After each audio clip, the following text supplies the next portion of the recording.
Hello guys, welcome back to my gaming PC series. Today we will be taking a look at the best and fastest $1,000 gaming PC we can currently build. And we break this video down into 3 parts. First, we're gonna go over all the parts and why we picked them. Then I will show you how to build the PC. And at the very end, this is where the fun begins and where we test multiple games with this build. But now let's dive directly into the parts for our $1,000 gaming PC build. The heart of this PC is the AMD Ryzen 5 3600. This is a CPU that has, believe it or not, 6 cores with 12 threads and up to 4.2 GHz. And despite all that, it costs only just about $200. It's also known for its excellent performance in gaming and is about $50 cheaper than its more expensive counterparts. In Cinebench, where professionals usually test CPU performances, we can also see that this CPU gets 3,524 points, which is really impressive. For example, in multi-core applications, it's way stronger compared to an Intel i7 7700K. And even in single-core applications, it's still stronger, even though Intel CPUs were known as absolute single-core monsters for a very long time. So those who not only want to play video games but plan to edit videos or stream with this PC don't have to worry at all. This CPU offers sufficient performance for these things, and in general the Ryzen 5 3600 is currently just unrivaled in this price segment. For the motherboard, we again use the MSI B450M Pro VDH Max. It is still the motherboard with the best price performance. It can easily be overclocked, it has solid onboard audio, it provides sufficient power to all the other hardware parts in this build, and it also supports all the necessary frequencies that we need, and it has 4 RAM slots, which is great if you want to upgrade in the future. 2 of those slots will be filled with 2 8GB RAM blocks from Corsair with 3200 MHz. Of course, we use these 2 RAM blocks in dual channel mode for more performance. Also, 16GB are definitely sufficient for a great gaming experience for multiple years to come. For the SSD, we use the PNY CS900 with 480GB. As you know, I recommend this SSD in all my mid-tier gaming PC builds because it's very reliable, extremely cheap, and sufficient to store many games on it.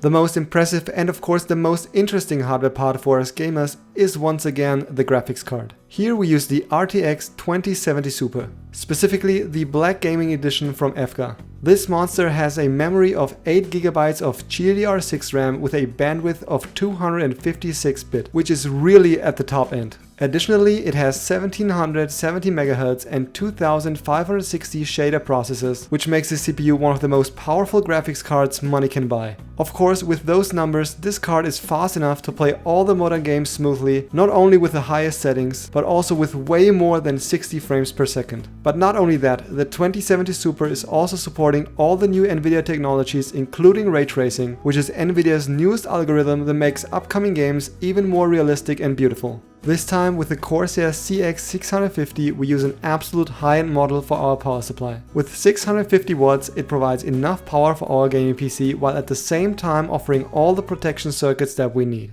And for the case we use the Aerocool Cylon because it is one of the cases with the best value for money. It provides enough space for all the parts and also comes with a pre-installed fan which provides enough airflow for our efficient components. In addition, it provides great cable management, 3 USB ports on the top side, and an awesome design.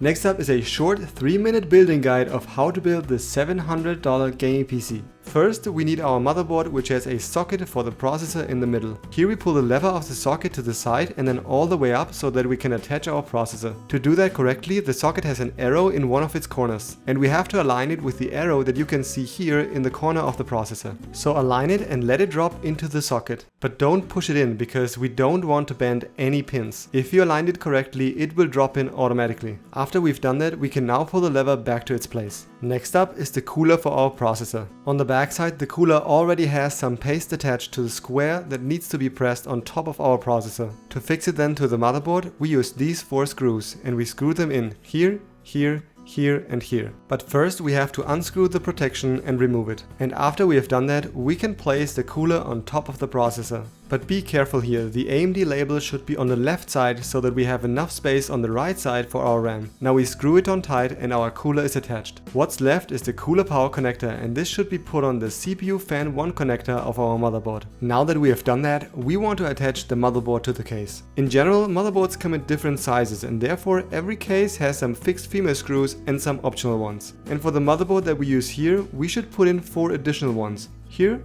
here, here, and here. And of course, before we attach our motherboard, we should also install our I/O shield. Just press it into the back of your case, and don't be afraid, it usually takes a little bit of pressure. After we've done that, we can finally put in the motherboard, align it with the I/O shield and the screws, and fix it with these. In the end, it should look like this, with the screws fixed in these places.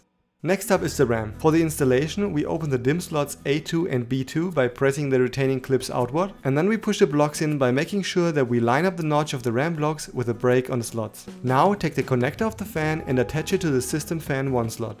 After that, we can finally install our graphics card. The way we do that is we first remove these 2 screws from the backside of the case. Then we take off the bracket and the cover in slot 1 and 2. Now we can install the graphics card by pushing it into the PCI Express slot here. And then we can fix it with the bracket. The power supply needs to be put into the bottom part of the case, preferably with the fan pointing downwards. Here we can fix it with another 4 screws.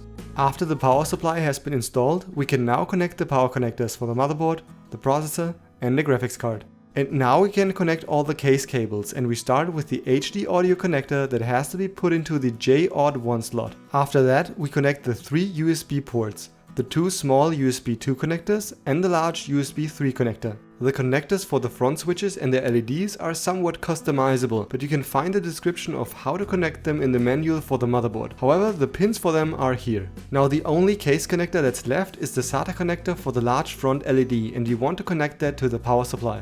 After we've done that, the only thing that's left is the SSD. This is the place inside the case where you can install the SSD. The SSD has to be connected to the SATA port and the power supply. And then you can mount it to the case via screws on the backside. And after you've done all these things, you're finally finished and can now close the case and enjoy your PC.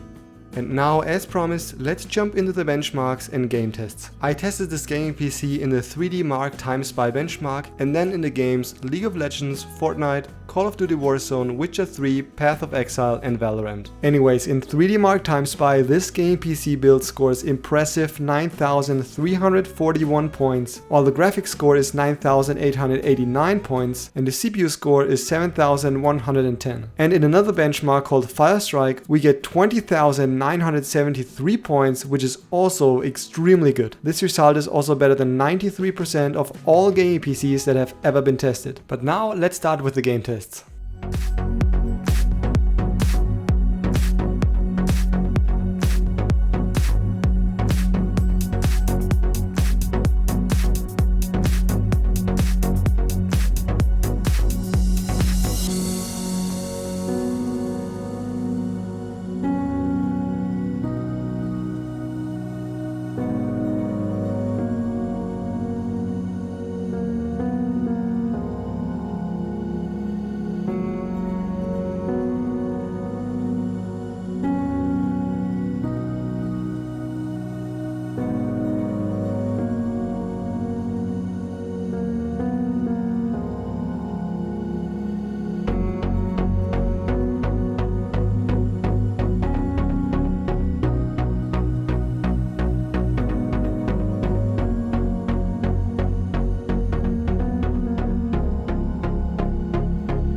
Now these were all the game tests, so overall I would say that if you want to copy this gaming PC build, you would definitely have a lot of fun playing lots of games at very high settings. Anyways, I hope you guys found this video very helpful. If you do so, you can always leave a like to show some support.